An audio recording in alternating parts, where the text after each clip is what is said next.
त्रिकोणमिति में दोस्तों मैंने बताया कि 6 अनुपात होते हैं, अर्थात त्रिकोणमिति की आपने परिभाषा देखी होगी, तीनों कोणों की माप को दोस्तों हम त्रिकोणमिति कहते हैं। दोस्तों यहाँ पर दोस्तों एक एंगल 90 डिग्री का रहता है, उसे समकोण कहते हैं, और दो दोस्तों 90 से कम रहते हैं उन्हें न्यून कोण कहते हैं, और जो 90 से अधिक होता है दोस्तों उसको अधिक कोण कहते हैं। तो दोस्तों आयतन अध्याय 2 में 6 अनुपात होते हैं त्रिकोणमिति के। वैसे दोस्तों 3 होते हैं, 3 के उल्टे होते हैं। वो अनुपात क्या है उनको समझेंगे एक बात दोस्तों। दीप्ता अपना अनुपात होता है साइन थीटा, दूसरा होता है दोस्तों कॉस थीटा, तीसरा होता है दोस्तों टेन थीटा, चौथे नंबर का होता है दोस्तों कोसेक थीटा, पांचवें नंबर का होता है दोस्तों सेक थीटा, छठवें नंबर का होता है दोस्तों कॉस थीटा। दोस्तों अपने त्रिकोणमिति में टोटल नंबर 6 होते हैं, और 6 की वैल्यू होती है तो उनको दोस्तों अपन इंग्लिश में क्वाड्रेंट बोलते हैं, सर्किल के अंदर डिवाइडेड रहते हैं। हिंदी में दोस्तों अपन चतुर्थांश बोलते हैं, तो इसमें एक वृत्त में 4 चतुर्थांश होते हैं, उनको इंग्लिश में क्वाड्रेंट बोलते हैं। तो देखते दोस्तों अपन समझते हैं पूरे, मैंने अपन जानते हैं 9th क्लास में 10th में पिछली कक्षा में पढ़ा होगा, अपन को परिभाषा आनी चाहिए कि हम जानते हैं कि वृत्त के अंतः कोण हमेशा 360 डिग्री का होता है। तो दोस्तों उसको वृत्त को अपन 4 भागों में बांटते हैं, इंग्लिश में 4 भागों में बांटेंगे दोस्तों, 4 भागों में बांट दिया, Hindi third quadrant, fourth quadrant, ठीक है दोस्तों। अब यहां से बात किया, यहाँ पर दोस्तों टोटल 300 डिग्री का एंगल रहता है, तो इसको एंगल डिवाइड किया तो ये 90 डिग्री का, ये 90 का, ये 90 का, ये 90 का, टोटल दोस्तों कितना हुआ 90 90 जुड़े 360 होंगे दोस्तों, ठीक है क्लियर है। अब आगे चल के बात करते हैं दोस्तों, अपन इन्हें के अनुपात निकालते हैं साइन थीटा, कहते हैं रूढ़ में मान नहीं आते हैं, इसमें समस्या आती है, तो साड़ी के मान दोस्तों इसी से ज्ञात होते हैं। तो यहाँ से दोस्तों यहाँ से 0 से स्टार्ट होता है 90 तक, 90 से एक भी ऊपर जाता है तो दोस्तों 180, 180 तो दोस्तों ऊपर जाता है तो 270, और 270 तो दोस्तों ऊपर जाता है तो यहाँ पे आकर 360 हो जाता है दोस्तों, ठीक है दोस्तों। अब यहाँ पे देखेंगे दोस्तों फर्स्ट क्वाड्रेंट में दोस्तों 6 की 6 वैल्यू क्या रहती है दोस्तों, पॉजिटिव रहती है। मतलब इसमें त्रिकोणमिति की 6 के अनुपात के मान रहते हैं सारणी के अंतर्गत, वो सभी की वैल्यू कितने रहती है, धनात्मक रहती है दोस्तों। और जब 90 से ऊपर जाते हैं दोस्तों, 90 से ऊपर जाते हैं, 90 तक रहेगा तो सभी वैल्यू पॉजिटिव रहेंगी, 90 से अगर एक भी ऊपर जाता दोस्तों तो उनकी कुछ वैल्यू चेंज हो जाएंगी। तो केवल इसमें साइन का उल्टा दोस्तों क्या होता है, कोसेक, साइन का उल्टा होता है दोस्तों कोसेक। जी वैल्यू दोस्तों अपनी पॉजिटिव रहती है, बकाया 4 क्या रहती है दोस्तों नेगेटिव। केवल 90 से 180 के बीच में जो भी वैल्यू आती हैं उनके साड़ी के अंतर्गत मान आएंगे। साइन और साइन का उल्टा होता है दोस्तों कोसेक, उनके दोनों मान क्या रहेंगे दोस्तों, प्लस में रहेंगे, बकाया मान किस में रहेंगे, माइनस में, ठीक है दोस्तों। अब 180 से ऊपर के लिए जाएंगे तो उसमें क्या क्या होता है दोस्तों, टेन का उल्टा होता है दोस्तों कॉट। दोस्तों ये अपने, तो इसमें केवल दोनों वैल्यू पॉजिटिव रहेंगे, बकाया 4 अनुपात है उसमें रहेंगे माइनस में। चौथे क्वाड्रेंट में क्या होता है दोस्तों, कॉस का उल्टा क्या होता है दोस्तों सेक। तो इसमें केवल दोस्तों जो 2 प्लस रहते हैं, मतलब प्लस के मान रहेंगे, बकाया 4 के क्या होंगे दोस्तों, अनुपात चेंज हो जाते हैं, क्लियर दोस्तों। तो इसके हिसाब से दोस्तों मैंने आपको वीडियो बताते हैं आगे चल के, और बताएंगे आपको 90 से कैसे आपको चेंज करते हैं, वो मैं वीडियो में आगे बता रहा हूँ, ठीक है दोस्तों, थैंक यू। अब अपन को इतना थोड़ा दिक्कत आती है पाई की वैल्यू में, तो त्रिकोणमिति में दोस्तों क्या करते हैं, पाई की वैल्यू हमेशा 180 मानते हैं दोस्तों, क्लियर। त्रिकोणमिति के अंतर्गत पाई की वैल्यू 180 मानते हैं, और लेकिन जहां पर क्षेत्रफल की बात की जाएगी वहां पर दोस्तों पाई का मान कभी 22/7, कभी कभार पाई का मान 3.14 भी होता है दोस्तों, अपन ले लेते हैं। लेकिन यहाँ पर दोस्तों बात किया है तो यहाँ पर पाई का मान क्या होता है, त्रिकोणमिति के अंतर्गत पाई बराबर 180 लेते हैं दोस्तों, क्या लिखते हैं दोस्तों, पाई बराबर 180, क्लियर। अपन पाई के मानों के ऊपर कुछ चर्चा करेंगे।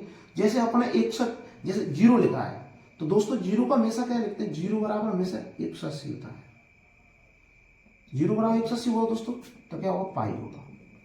अब बात किया दोस्तों 30 डिग्री के एंगल पर कितना होगा दोस्तों, तो पाई बटे 3 होता है, क्योंकि दोस्तों इसमें भाग देंगे, जैसे 180 भाग दिया, चलो मैं ऊपर दोस्तों ऊपर बनाता हूं इसको, एक बार आपको समझ में आएगा। यहां से इसको कर दें, पाई की वैल्यू आपको दिक्कत नहीं आएगी, हमेशा पाई बराबर होता है दोस्तों 180 होता है। एंगल अपना कहां से स्टार्ट होता है दोस्तों, 0 डिग्री, तो 0 बराबर दोस्तों होता है अपना 180। तो अपन पाई को क्या मानते हैं दोस्तों, 180 कहते हैं, 180 बराबर पाई लिख दो, ये पाई गया 180।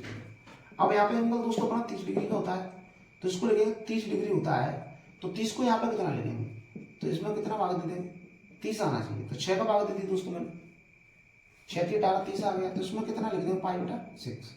अब दोस्तों कितना आता है अपना 45। तो यहाँ पे 45 आएगा तो कितने का भाग देंगे दोस्तों, यहाँ पर कितने का भाग दिया, 4 का भाग दे देंगे। तो 4 का भाग दे देंगे, 5 बार गया तो कितना आ गया दोस्तों, 45 डिग्री प्राप्त हो जाएगा। तो इसको दोस्तों लिख देंगे पाई बाई 4। ठीक है दोस्तों। इसी प्रकार दोस्तों 60 के लिए बात करते हैं, 60 डिग्री। तो यहाँ पे 180 बटे कितना दोस्तों लिख देंगे हम 3, यहाँ पर 3 का भाग देंगे 60 डिग्री। तो यहाँ पे कितना दे देंगे दोस्तों, पाई बटे 3। अब 90 के बाद दोस्तों कितना प्राप्त होता है अपने को, 90 दोस्तों 60 के बाद कितना होता है 90 के आगे चलते हैं। तो 90 के प्राप्त करने के लिए 180 में कितने का भाग देना पड़ेगा दोस्तों, 2 का। तो कितना का दोस्तों, पाई बाई 2। इस प्रकार दोस्तों अपन पाई की संख्या को पाई बटे इसमें चेंज कर देते हैं। कभी कभार अपन को एंगल की जरूरत पड़ती है, यहाँ पे रेडियस की जरूरत पड़ती है दोस्तों, तो पाई में डिवाइडेड चेंज कर देते हैं। क्लियर दोस्तों। इसी प्रकार दोस्तों ऊपर की बात करते हैं, जिस प्रकार 90 से ऊपर जाता है, 120 है, 130 है, 135, तो इस प्रकार से मांगा दोस्तों मान लीजिए। तो देखते हैं एक बार दोस्तों, वीडियो में आगे बने रहे। 120 को क्या लिखेंगे दोस्तों, 120 को, तो 120 क्या है, 60 का गुणा कर दो, 60 गुणा 2 हो गए, 2 गुणा 60, 120 प्राप्त हो रहा है दोस्तों एंगल।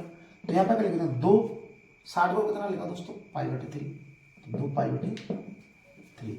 135 को दोस्तों कितना लिख देंगे, 135 होना चाहिए। तो मैंने दोस्तों लिख दिया 45 × 3, थोड़े इसको साइड लिखें, 3 × 45, इससे मल्टीप्लाई किया दोस्तों तो आपको 135, तो किसका उल्टा होता है 135, 45 का होता है, किसका होता है दोस्तों, तो यहाँ पे लिखें 3 पाई बाई 4। अब दोस्तों बात की जाए 150 पे आते हैं, तो 150 डिग्री, तो 150 किससे होता है, 30 से, किससे होता है दोस्तों, 30 से, 3 गुणा,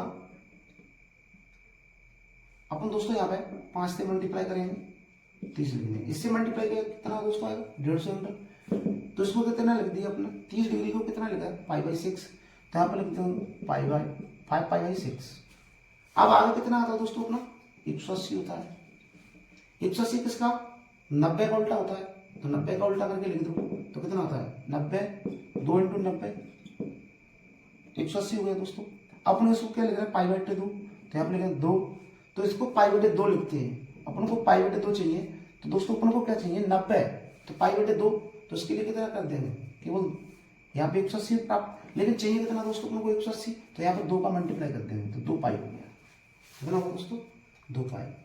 पर लेकिन केवल प्रॉपर पाई है, तो प्रॉपर पाई 180 को क्या लिखेंगे दोस्तों, तो प्रॉपर पाई को 2 पाई नहीं लिखेंगे, केवल पाई लिखेंगे, क्योंकि पाई का मान दोस्तों मैंने लिखा है जहां पाई बराबर कितना होगा दोस्तों 180 डिग्री होता है।